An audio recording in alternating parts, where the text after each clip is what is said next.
with that, we'll transition to Eduardo Rbeiro. He's another a dynamic activist, and we'll talk with him. Welcome, Eduardo, to our podcast. Do you wanna tell us a little bit about yourself and like a little bit about your background? Thank you. First of all, thank you guys. Thanks, Rick, for your experience, for sharing it with us. Like Hiruy said, my name is Eduardo Rbeiro. I am a Brazilian immigrant. I came to the US over 2 decades ago. Came initially to pursue a graduate degree and started a family. And because of that family, I'm here up now. And I have 2 children that go to Howard County Public School. I moved here initially about 5-6 years ago because of the reputation of Howard County Public Schools. And then, of course, you start realizing that there are cracks in the system, and that is usually related to wealth and to inequality. Even, there is this nice reputation of very decent schools, as Rick had said, and Jake and Hiruy. It's very well documented by members of our Slate that the stats, if taken just as cold numbers, they lie, because there is an underlying inequality that's not being overcome. It's being increased, actually. I started getting involved in local politics about at the time of CB9. That's when I started paying attention as an immigrant and as someone who works as a medical interpreter with immigrants from Latin America, from basically every single country in Latin America. I'm deeply involved with immigration issues and very concerned about the way the country treats their immigrants, especially the undocumented ones. So I thought CB9 was, fresh air. And then, of course, you realize that behind, of course, the appearances, there are people who seem to be dedicated to immigrant rights, but it's in many cases just an opportunistic publicity plot. And that's when I started getting more involved in looking for the reasons why certain politicians behave the way they do, and then everything boils down to money. It doesn't matter, the person's political affiliation. It doesn't matter the person's ethnic background. If they are basically subordinated to the economic power in the county, nothing will change. And that's what I realized. And I think it helped a lot being part of this Slate, because I have people that I trust and have shown that they can be trusted, and they are the ones to bring up the receipts and show where the money is. That's basically what determines the quality of our education, the quality of our lives as citizens of Howard County, and what kind of interests are being represented by our politicians. And you realize that, unfortunately, most politicians in Howard County are not accountable to the people who vote for them, the people who live in the county, because they are there because of all the money that was invested in them to get to those positions. That's the main thing that I think this Slate is bringing, not only the diversity and the wealth of experience of individual members of the Slate, but also the fact that we are going to the root of the problem. The root of the problem, inequality, yes, there is racial components, there's ethnic components, there's wealth. Wealth is the major component. And as you can see, as someone from Latin America, countries that are seen as diverse, I've seen that, again, it doesn't matter how much talking of racial equality is there, when the root problem, which is wealth inequality, is not addressed, we're going to keep on living. And we're going to keep on not accountable to the people, because they're accountable to the people who paid for them to be in their position. I'm very proud of being a member of this Slate. Unfortunately, I cannot be as dedicated to local politics as I wish, but I thought, you know what, I will sacrifice some of my personal time, which is not that much, because I think it's a worthy cause. Unfortunately, many activists, they're doing it because they have plenty of spare time, and they have friends in high places. That's not my case. I'm here representing the paycheck to paycheck individual who's struggling to live in this county and who sees that things can get better if you choose the right people and if you make your politicians accountable. You don't become friends with them. You don't brag about being friends with, the county executive or some council people or, somebody in the police force. No, you keep them accountable. I'm not here to, make friends with these people. None of us should. Yeah, no, and thank you for that, Eduardo. And I guess a question I have for you is, you're somebody, as I am too. You're somebody who's pretty critical of the Democratic Party, and I would say rightfully so. And so I guess I would ask you, what what is it? What are your grievances with the Democratic Party, and what do you want to see them become? Why, if this is how you view them, if you view them as, the lesser of two evils, why do you view them that way? Why is that not enough? And what would you like to see them, become? Yeah, it's certainly not enough. I grew up under a dictatorship back in Brazil, a dictatorship that was supported by both Democrats and Republicans in the US. And we had two parties back then. We never saw that as a democracy, and that's an issue I have with the lack of diversity in the parties. I used to think that the Democrats were the lesser of two evils. I've been voting with that mentality, and the more I see, the less convinced I am that that's actually the case. But because there is basically a two-party system, I think one of the things that we can try to do is to keep the people we vote for accountable. And I think the part of the mission of the Central Committee is not just to unconditionally support these policies, but to keep them accountable, to keep them honest, to point out their mistakes so they will work for us, the people, and not for their special. I think there are many things. I used to live in Baltimore, for instance. I think Democrats take us for granted. They take Black people for granted. They take Latinos for granted. They take poor people for granted. And we have to, start reacting to that and show that, they cannot take us for granted, because eventually we'll get tired of this. And I think people are getting tired. People are getting tired of being manipulated and being played with and being used by both political parties. So it's time to say enough, basta. We've had enough. There are, very decent people within the Democratic Party. You mentioned some of them, and I think when you see the consistency in the way they behave in their votes, you see that they're really people with principles. Fortunately, they are a minority, like you said. We need to get more principled people there. People who will take into consideration the well-being of our citizens, or the well-being of our residents, whether they are citizens or not.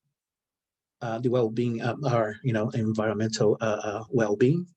A little work more towards real economic equality. We need people like that, people who are consistent, not people who are, concerned about the bees, but not concerned about the undocumented immigrants.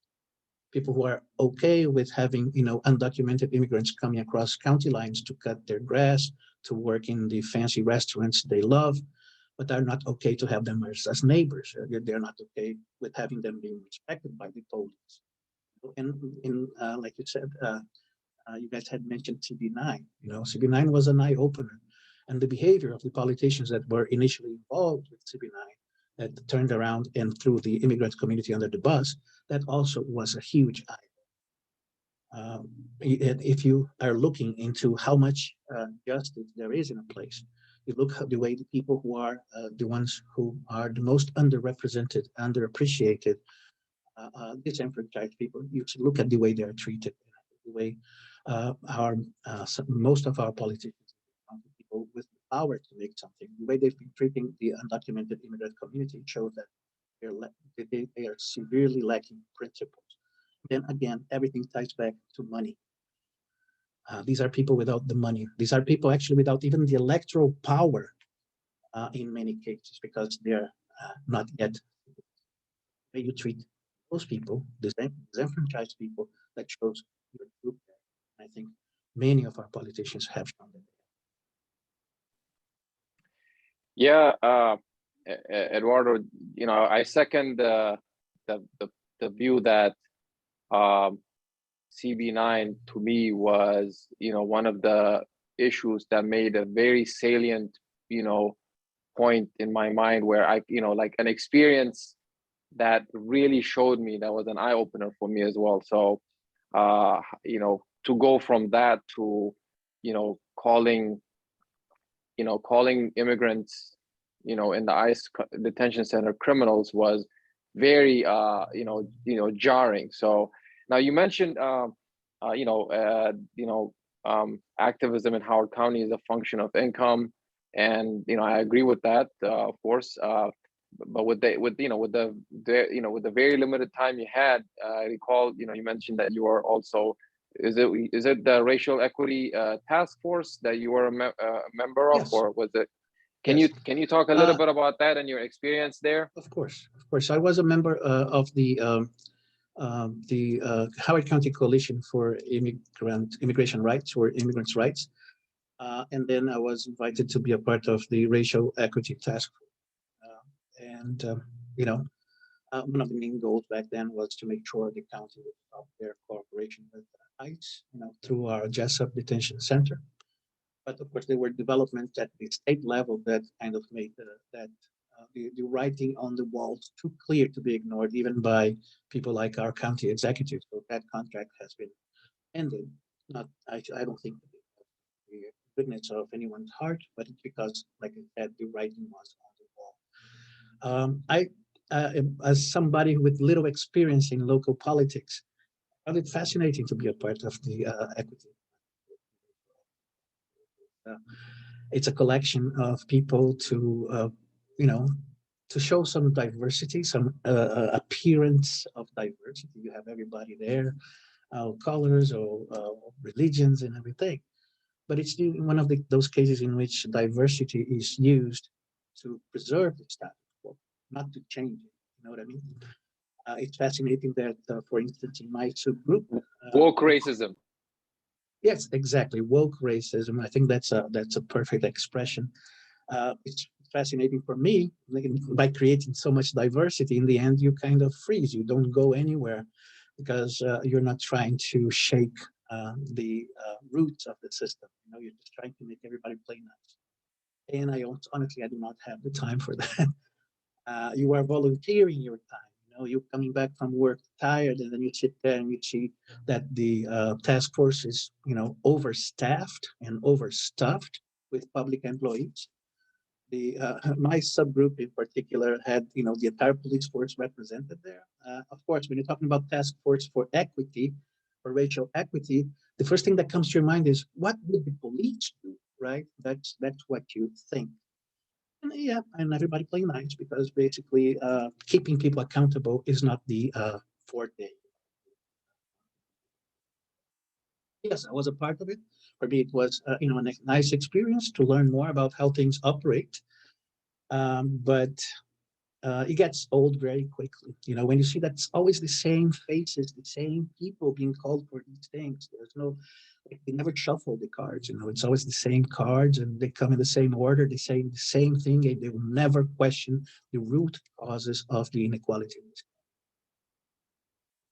Yeah, and thank you for sharing your experience there. And I think the context of why or when that racial equity task force was even introduced, I think it might have been in the fallout of the ICE contract situation. Definitely. I could see that the people the council people who proposed it are the ones who sided with ICE against the immigrant community. So it is a bad look, right? It's disgusting. It's terribly disgusting. So let's do something to pretend we care about this, but make sure we're not going to change anything. We're going to make decisions that are cheap or free. Ending a contract with ICE, that would have cost some money. That's where you measure whether people are principled or not. If they're putting their money where their mouth is. And that's when you see it's easy to, celebrate Columbus, change Columbus Day and celebrate Native American Day or Indigenous Resistance Day. It's easy. it's free. You know, you can make beautiful discourses that look like it was copied from, every county executive from the past. It's just platitudes. It's just empty discourse. But at the same time, just around the corner in Jessup, some of those immigrants, some of those quote unquote Latino immigrants, they're indigenous people from Guatemala, from Mexico, from South America, from Honduras. Those are people who have been discriminated for 500 years and are resisting. And I found it disgusting to see people using this woke racism, this woke discourse to talk about, oh, Columbus bad. Yeah, Columbus was horrible, horrible human being. And I'm being nice by calling him a human being, but yeah, a horrible individual. But at the same time, you are representing and you are reproducing the same white supremacism that was installed in this continent the moment those people arrived. The discourse, going back to what Hiruy said, when you generalize and say that, immigrants who were detained at Jessup were bad hombres, it's the bad hombre rhetoric that Trump was famous for. When you see a county executive, for instance, who's a Democrat, saying that same kind of discourse, it's a white supremacist discourse, demonizing people of color, so to achieve political gains. And it's disgusting no matter whether you're blue, red, purple, it doesn't really matter. It's disgusting no matter what. Yeah, and I think the task force was a good example of the typical sort of PR optics, surface level, nice words and talking about equity, but not actually doing equity. They could have just implemented a bunch of racially equitable policies, but instead they decided to do a 8-month-long task force to study the issues and give recommendations, some of which may not have actually had racially equitable outcomes and might have just been to push a sort of developer agenda under the name of that. So yeah, we see a lot of that. Thank you for sharing your experience on the inside of that. And so yeah, I think we're gonna wrap up the interview there. That was Dr. Eduardo Rbeiro and Dr. Rick Cohn. Again, this is all of us, including Hiruy and myself, are members of the HoCo4Us Slate for Democratic Central Committee.